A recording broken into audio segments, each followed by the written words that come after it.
Hello world, Mayank Tyagi here, and this is the video lecture series where I solve and explain the HackerRank problem solutions. You can check the playlist for the problems that I have solved till now. I'm gonna put the link in the description below. And without further ado, let's get into solving the problems.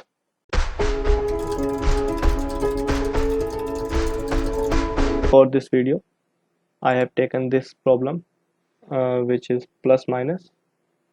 So first of all, let's read the problem statement. So given an array of integer, calculate the fractions of its element that are positive, negative, and are zeros. Print the decimal value for each fraction on a new line. So basically what we have to do, we have to first find that how many negative values, how many positive values, and how many zeros are given. Then we have to uh, divide the values from the total number of elements present in the array. So that's the simple problem statement which is given. So here is the example which is given. So array is of size 5 and elements are 1, 1, minus 1, minus 1 and 1, 0. So the positive numbers, there are two positive numbers and two negative numbers and 1, 0. And what we is done here, we have divided 2 by 5 and then 2 by 5 and then 1 by 5. So that's what we have to do. And let's see the input format. The first line contains an integer n denoting the size of array. The second line contains n space separated integers describing the array elements. That's the input format, and for the output format we have to print the outputs, three outputs for positive, uh, and for negative and for zeros. So let's write the program. The function is already given, so I'm gonna write the program in the function, and I'm not going to write the input and all that for this program. So first of all, let's declare three variables: p for positive, and int n equals to 0 for negative, and int z equals to 0 for zeros.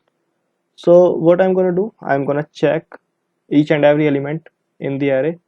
If it is present, then I'm going to increment the p. If it is negative, then I'm going to increment n, and if it's 0, then I'm going to increment the value of z. So that's the first task we have to do. So let's write a for loop for int I equals to 0, I less than array dot length and I plus plus. So now we have to use if else statements. So if arr of I greater than 0, that is positive, then p equals to p plus 1, or simply you can write p plus plus, which is simple increment. Now I have to write the else if statement, and in this case arr of I greater, sorry, less than 0, then I'm gonna increment the n equals to n plus 1, so negative will be incremented, and else, which is if a of I equals to 0, then I'm gonna increment the z, so z equals to z plus 1. So that's the first task that we have to do. Now what we have to do, we have to return the decimal values of the fractions on a new line. So what I'm gonna do, I am gonna simply take three more variables of double type, because we have to print the fraction values. So let's take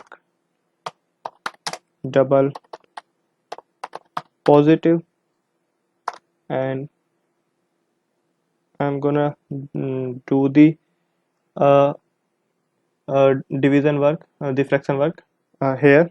So first of all, I have to typecast the integer value to the double. So I have to divide the p by. One more thing I want to do. Let's take an integer value, integer. Let's take len, and I'm gonna assign the value of array dot length to it, because instead of doing arr dot length every time, I'm just gonna use len here. And now I'm gonna use double negative for the negative fraction equals to n divided by len, and similarly double 0 equals to z divided by len. Now I have to typecast everyone, double, just simple copy and paste for all three. Okay, okay. So now what I have to do, I have to just simply print all these in separate line. So system dot out dot println, and just copy and paste it 3 times for positive, negative, and for 0. So here I'm gonna write USIT positive, then negative, and then 0. Now hit run. Let's see if it's working correctly or not. Oh, there is an error. NEGATIB. Oh, sorry, I misspelled negative here. NEGATIB. So now it's gonna work fine. So the sample test case has been passed. Now submit it and see if all the test cases are working fine or not. Okay, so this program is working fine for all the test cases. So it's the simple problem that you have to return the fraction values for all positive, negative, and 0 values. That's it for this tutorial. Thanks for watching.